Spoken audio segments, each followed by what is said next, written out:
Hey, thanks for tuning in to another episode of Guitars and Cigars. So people asked me, wouldn't it be more economically intelligent to have two or three guitars and 25 cigars? Yeah, I guess I can't argue with that logic when it comes to dollars and cents versus the other way around. Meaning, I don't only have two or three cigars, but there's certain ones I just gravitate to where I can't always talk about these 75 different brands because I'm not like, this eccentric guy that just, lives in and out of cigar shops. And I don't do the same thing either with guitars. But there's a guitar I wanted to talk about today. And I showed you this before I had the upgrades or the cosmetic changes done to it, when everything that you see that's black was at one time chrome or like a cream color or gold, the knobs. So I had everything changed black. This is called an IYV Les Paul copy, and it's got locking tuners that are black now. I used to have Grover tuners on this. And it's an Amazon purchase, under $200. Probably had it for over a year. And I ran it over to Perry's Music Store in Villa Park on St. Charles Road.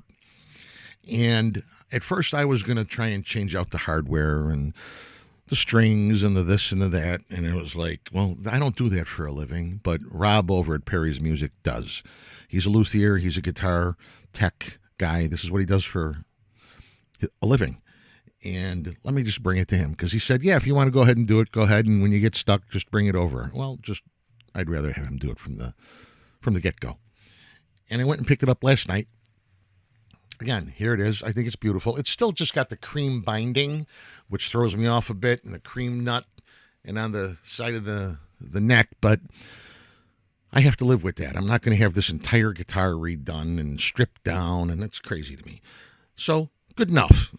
And the strings that I had put on are black, okay? And they're 12s. Now, what was on here were 8s. And that means the thickness, the gauge, whatever. I'm not a lead player. These 12s, I really like how they feel.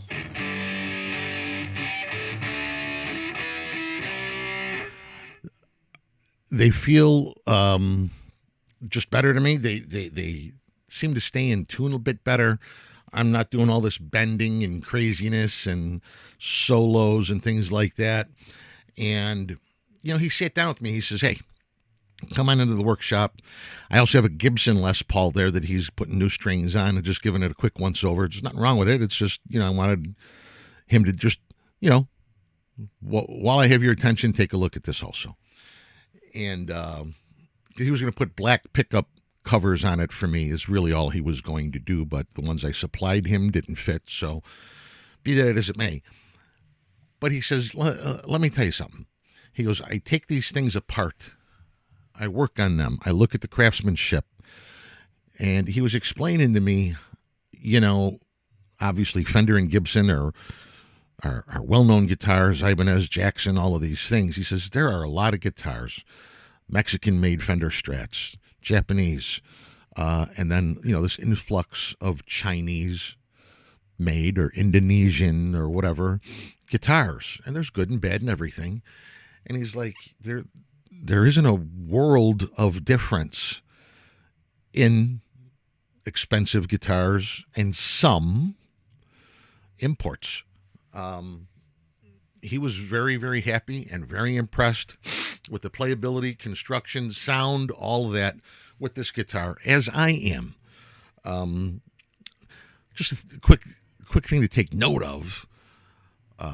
I play this Les Paul copy, and the way the neck feels, it feels just like, really, my Gibson Les Paul. They're not the same guitar. There are slight differences, of course. Electronics, pickups, things like that, of course. But overall, with effect pedals and things like that, you can make anything almost sound like anything, truth be told.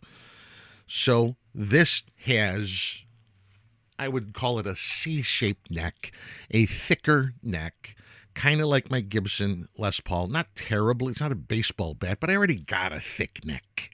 So when I got my hands on that Fesley, you see the bottom of it behind me, more like a ESP type looking, modernized, metal looking Les Paul shape, and I've got that white Novago Sonic. These are more modernized. They're not trying to replicate a Gibson Les Paul. And in doing so, this one behind me, it's got a D-shaped neck. And what that means is, yes, it's round on the back, but it's a little round and then a little bit flat and then round. And it causes it to be thinner. It's very inviting. I kind of like that a lot. It's the only guitar I have with that D-shaped neck. And it's got a uniqueness to it. It's got a satin finish. I really like that thing. But just to consider, there are different shaped necks on different guitars, depending on the size of your hand or how far or mobile your fingers are. I got a buddy of mine learning to play guitar right now, and as soon as he picked it up, he's got these, what we would call guitar playing fingers. Even though he's just learning, you can tell by the mobility and the flexibility and, I'm not a bendy guy. I was never in, gymnastics or any of this type of stuff. I'm kind of stiff and tight overall in the flexibility of every part of my body. But taking things into consideration, we don't just wear, all of us wear one size of shoes. You got to try them on. And things to consider when you're looking at a guitar, buying a guitar, considering a guitar, feel it. And sometimes we don't know what it is we're feeling or what we're supposed to be feeling. But if things are comfortable, they're comfortable.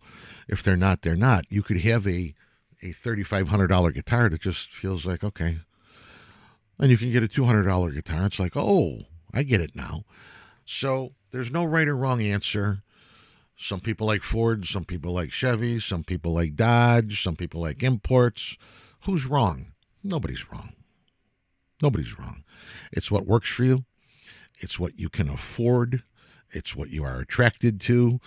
As guitar players, we like aesthetics. Everything I had done to this is strictly cosmetic. 100% cosmetic. But that's part of it. Imagery. We want something that, catches our eye. And if it feels good and it plays good and it sounds good on top of all of that, then we're usually pretty happy. Okay, until next time. I've rambled enough.